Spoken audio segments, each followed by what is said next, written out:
But either way, what I will say is this, man. You see the shirt? When you go to the Red Planet? It's sick. As soon as I opened the door, I was like, right? Damn, bro. You come back. You know what this is called? This is called Universal Love. Universal Love. And it's through our people over at Into the AM, man. Shout out to them, man, providing the shirt. I know you got some content as well. Some dope little, Into the AM products, man. Super good feel on them. I absolutely love them. But like I said, man, because I like to frequent out of space every once in a while. Which way is he going? Is he coming back or is he? Oh, man, he's definitely going up. Okay. This is wake and bake. Okay. Some people are like, oh man, they got to get on the back end. He's coming back down to earth. No. This dude is taking off. Yeah. He said, man, look, I don't care if you're on the West Coast and it's 6 a.m. I don't care if you're on the East Coast and it's 9 a.m. I don't care where you're at. When it's into the AM, because y'all know what's in the AM. Y'all see what we doing right here. You got to be ready to wake and bake. It doesn't even look like he's got a rocket ship. Like Not at all, man. He's just got some blasters attached to his feet, and he's going straight from Earth, man, up to space. I love it, bro. I love it. But also, you know how we do, right? We're not talking about you unless we got something to give to you or something for you. So promo code, there it is, right? www.intotheam.com/moats10, and you'll get 10% off of your purchases on Into the AM's website, man. So shout out to them for that, providing the dope shirts. Yes, indeed. And just keeping it with the theme because, that's how we rock. And I do like the fact that they like to talk about, or they like to support content creators like us who have a nice connection with their crowd, which we do. And this is what I've been enjoying, man. I'm going to talk about who's been impressing in camp and practices since the Hall of Fame game, right? Because we know as the preseason goes, some guys' arrow goes up, some guys' arrows go down, but it's always interesting to see once a guy has a good performance or has played well, what do they look like following that? So for some of the upper room members, I've been giving my updates in terms of the practices to let people know, hey man, who I saw standing out and just kind of, what I thought from what I've been seeing. But I figured, for this portion of the show today, we'll give more of a bigger overview since this is the live portion. That's the perks of being on the live, right? So a couple of guys though, man, that we should note in this. Antoine Brooks, right? But not right. What you think, that right? So check this out, right? Antoine, no. You ready for this? Antoine Brooks balled out game 1, right? Looked really good. And the speculation was he should be running with the ones. He should be the guy going forward. Problem is, Antoine Brooks hasn't been at practice. He's not available right now. He's hurt? Yeah. They haven't said specifically what it is, but every day at practice since then, he's been in tennis shoes and a bucket hat. He's out there with the jersey on, but he's not available at practice. So we've been seeing Arthur Marlette running with those guys exclusively. This is multiple days now. Once again, we talk about you could ball out in one game, but you got to come back and do it in practice and then do it again in the next game. In terms of a younger guy like Antoine Brooks, we're not talking about guys like Dotson, guys like Highsmith, TJ Watt, who've already proven stuff. With Brooks, he's a guy that's competing for a roster spot, competing for a potential starting job, right?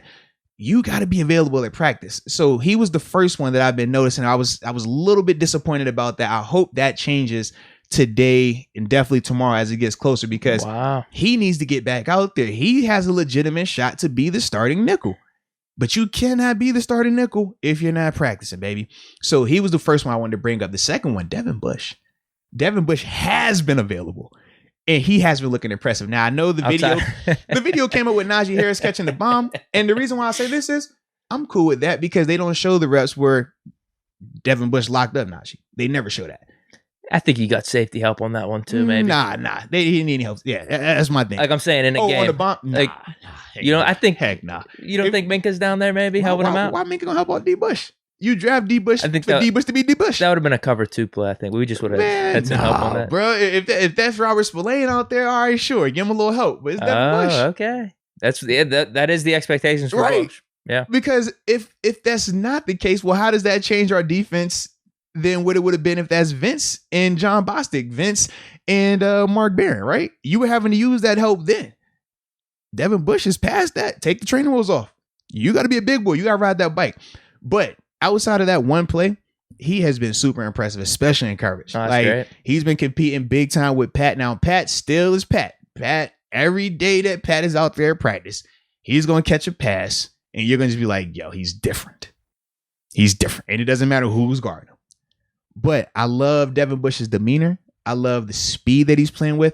And I love the patience that he's playing with. We talked about this with McFarland, right? guys that are younger, that are fast, not understanding how to be a little bit more patient, not necessarily slow, just patient. You're fast Take your enough. spots. Right. You don't have to beat this guy every single time. Like, use the angles, understand what they're trying to do. It'll make you a better player. Devin mentally looks like he's stepping into that a lot more. Now, granted, still a small sample size, right? And I still want to see it in some of these preseason games. But based on what we have been seeing this week, I will say that Devin has been improving and looking a lot better with that. So I'm really excited about that right now. Yeah, man. They say he's going to play. Yeah, I'm excited. Playing the Eagles game. And you know, too, with Devin, that was a guy that we got high expectations for. And when we found that he wasn't out there at the earlier portions, we were like, yo, this isn't good. Like, you're a guy that's going to need to be out here and hitting this thing full speed to go come week one, because you got to be one of the best linebackers in the league, you know, for our defense. Like, we need you to be like that. But now, like I said, he's flirting. It's looking good to see him out there. Oh, that's great. I want to see him again today. That's my thing. I want to see him again today, and I want to see when we put those pads back on consecutive days. Because right now it was 1 on, 1 off. I want to see it consecutive days, back to back thumping. How's that thing going to look mentally? How you going to feel about that thing? Because those are all the things that you deal with in the season. That's why training camp is what it is. It's preparing you for the season. So, yeah, but Devin, I definitely like him a lot right now, man. And then it was one other guy. Oh, my goodness. Oh, it's Derek. Derek is still doing Derek things. Derek Watt? Yes, he's still Derek Watt. I like Derek Watt. Wow. I like Derek Watt. That's the other. I was like, oh, I'm forgetting one of my guys. It's Derek. Yes. You might need a 4-4 jersey. I'm not getting a 4-4 jersey. I'm just nicking that in the bud right now. That is not happening. All right. I only support one fullback, and that was Rosie next. All right. I got in OG fullbacks. We're talking Lorenzo Neal. That's because personally we connected. But other than that, like, yeah, I'm good at all these other fullbacks. You want me to throw out some names just that I've heard and you could confirm or deny? Go ahead. Positive performances? Yeah. Ben? Yeah. Haskins? Yeah. Haskins, definitely Haskins. Spillane bounce back? Yes, but it's different though. Because like pairing wise, he's put more in his normal like responsibilities in terms of staying in the box. You're the blitzer, not walking out doing more of the coverage stuff. Okay. Yeah. So that's the part that's been different with him. Ben always looks good in practice. The thing with Ben, he's just not going to take a ton of those reps. But you also got to remember, I'm hearing some mobility, like some added mobility from Ben. I'm hearing some vintage. Stop it, bro. That's Y'all what gotta stop this, bro. Are those same people that said Dwayne Haskins is a slug and can't run? Is those same people? No, I don't think. I was just checking because they tend to vary in factions. Like either Ben is a great, he's running, he's faster than this guy right here, or this guy's a little bit faster than that guy right here. So I've been seeing it, man. But we kind of talked about that with Haskins whenever we first signed him, because we watched the highlights, or I'm not watching the tape, but you said you were watching the tape. Whenever Haskins gets outside the pocket in straight line speed, and we saw it in the preseason game, he's pretty damn fast. Yeah. Nobody likes to talk about that. But with Ben, though, man, for me, the reason why I don't feel like I need to come up here and bore y'all with, hey, man, Ben looks good at practice. Ben always looks good at practice. Like, Ben is the only Ben. reason I brought that up because I saw something about like added mobility that Ben showed. I'm not going with that added mobility route. Like, Ben is Ben. Ben is Ben. We're not about to hype up this book. Like, Ben is Ben. It's not going to be anything mobility wise, it's gonna make you say wow, but Ben can still get it done. I mean, when you watch him throw, he still can make every throw that you want to see in practice. He's doing that. Like I say, he just doesn't do it as often. Like with Haskins, for example, it'll be a portion in practice where Haskins, Mason, and Dobbs, they're slowly working on deep balls, 30-40 yard plus bombs, and they're gonna probably throw 7 to 10 per person. Ben might throw 2 of those things, and it's a beautiful throw. But it's like it's 7. I don't need to see a ton of that. I know you can do that. So with him, every day that he does practice, he looks like 7. I mean, you might have a pick 6 here or there because of a James Pierre or Minkah Fitzpatrick, but then it's the catch-22 of, all right, are we going to knock Ben for that, or are we going to praise the DBs for that? Because they are doing good. We talked about James Pierre. He's having a really good camp. So I'm not going to look at that as like a negative for 7, but 7 is 7. 7, you're not going to see 7 have a bad practice. 7's practice standards in terms of what makes a bad practice for him versus how we view him and what's a bad practice is night and day. He might be like, man, I didn't throw a tight spiral on every single pass, so it was a bad practice. For us, we're like, bro, you 7 passes downfield over 30 yards. Okay, you done hit this cross. All right, you done ran this play. Yeah, man, we seen enough 7. Get up out of here. Like, that's 7. 7-7. I ain't worried about him in practice. Like, he's always going to look like that. Yeah. I hope the fake fans are paying attention and they're ready for what's going to happen this season. Hey, man, don't you put me in any of your promos that you be... I feel like that was a promo coming. Don't cut me in. I'm not doing that. I'm about to say, you was about to double down on I told you 7. Y'all fake fans or y'all casuals. I'm like, bro, if another person says...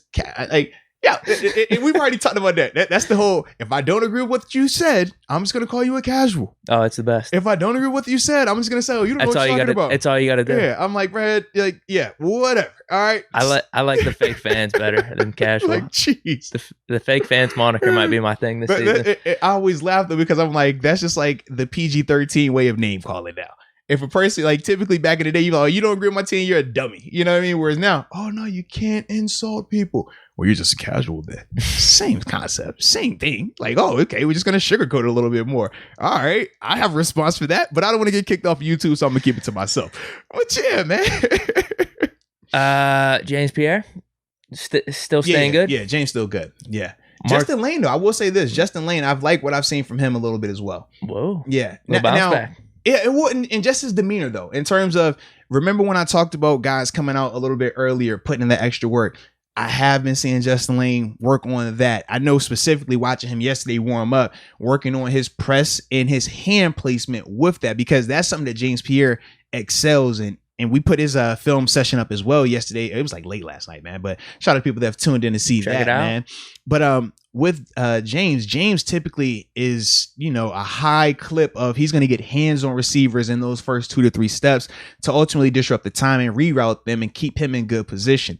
Justin Lane, on the contrary, typically does not do that. He doesn't get a lot of hands on receivers. He tries to just be an athlete, and it gets him in bad position sometimes.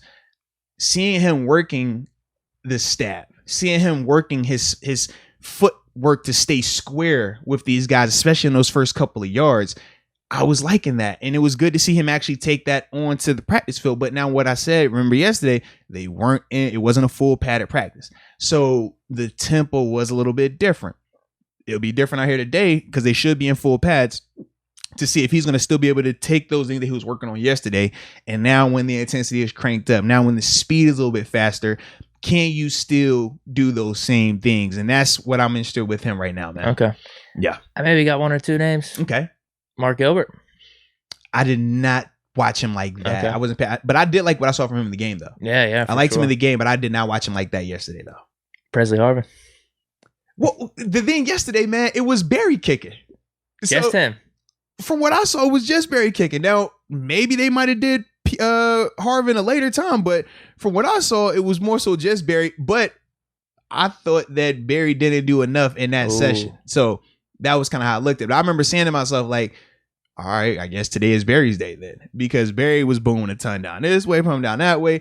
I liked his placement. Placement was good outside the numbers, but distance wise. Now, granted, it was in practice, so that could also be a thing. But I just believe that, if you competing with a guy, I'm not laying out no 40 yarders in practice when my man just, he dropping them big things. Hey, coach, I hear what you saying, coach, about this hang time, bro. But my man, he trying to kick 70 yarders, baby. All right, I ain't going out like that. I'm gonna go down swinging. so maybe Barry was under that. He was just always practice placement. I personally didn't like that, though. I ain't like how that looked. My man, you drop, man. Every time that Presley kicked or punted the ball on the other day, man, they was all inside the 10, or hard enough that was gonna force a turnover. Yep. Barry coming out there and putting them balls yesterday, and it was very nice. It was good touch on them, nice placement. I don't care about touch and placement when this dude is like rifling. Maybe he didn't. Yeah, maybe he didn't watch the game. Was Barry even there? I don't know. Was he even dressed? I don't know, because that's, to me, I was just like, if that's the approach you want to go with, cool. But I personally wouldn't take that approach, man.